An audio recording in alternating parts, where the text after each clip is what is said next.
Get ready for your daily dose of marketing strategies and tactics from entrepreneurs with the guile and experience to help you find success in any marketing capacity. You're listening to Marketing School with your instructors, Neil Patel and Eric Su.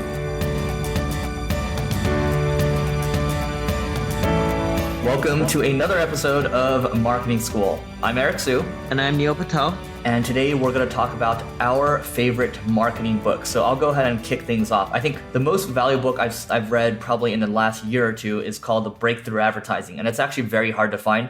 I think if you try to buy it on Amazon right now, it's probably a couple $100s to get. But Breakthrough Advertising basically talks about copywriting and writing for advertising, trying to convince people to do something, right? People basically have their desires already. Ultimately, it's your job to channel those desires. A lot of these principles are old. I think the book was written in the 1920s or so, but it's still really relevant. Like the copy resonates when you read it. You have to learn, I mean, whatever marketing you're doing, if you're writing ads, for example, if you're doing content marketing, for example, or email marketing, you have to understand the concept of good copywriting. And this book will get you to the next level. And, you can search online for it. You have other ways too. I'm not going to specify how, but Breakthrough Advertising, you can look it up on Amazon. It's one of the best books. And, I have my people on my team read it. One book that I love is called Don't Make Me Think. It's actually has a lot more design concepts than marketing concepts in there.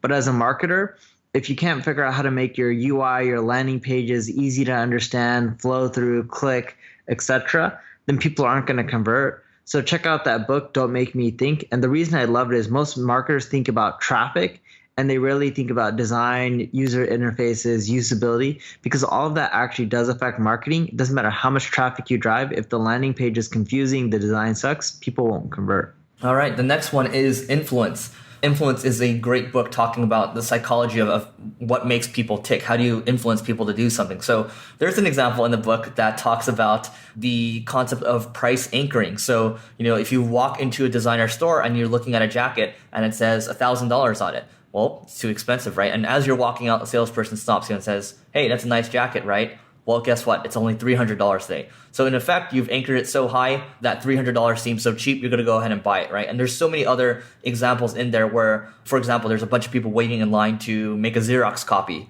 If you want to influence people, you want to get to the front of the line, all you need to do, they did this test multiple times, you just walk in the front of the line and say, hey, can I make a copy? Because I need to make a copy. Things like that, where it's just like, giving a random reason actually converts a lot higher than just saying, can I make a copy? So you want to take a look at this just to give you an idea or give you a bunch of ideas on how you should approach your marketing. And not just that, how you should approach your day-to-day too, how you can influence people to do things. So that book is by Robert Cialdini, or Cialdini, I'm pronouncing it wrong, but Influence, great book. Another one to check out, the 22 Immutable Laws of Marketing. It pretty much just breaks down 22 rules that you should always follow. They're amazing, awesome rules. Check out the book. I read that. It was actually my first read when I got into marketing years and years ago when I was a little kid. I think I was like 16 or 17 when I first read that book. It's a great read, still very valuable and relevant today.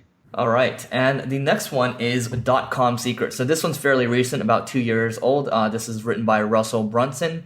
And it talks about the concept of funnels, how you have to have a value add ladder. And funnels are going to get bigger and bigger over time because it's just the next thing that a lot of people aren't really thinking about, So building a marketing funnel, he talks about the different funnels that you can create and how he goes about pitching these offers. Some of them might be a little aggressive, but just think about, hey, how can you apply this to your business and maybe put your own touch on it? Highly recommend reading that book. And Neil, you have any others? Yeah, the Copywriter's Handbook. It's a step-by-step guide to writing copy that sells. It's a really good book. It was written, I think, like in the mid-2000s, like 2006 or something like that, right, or 2005.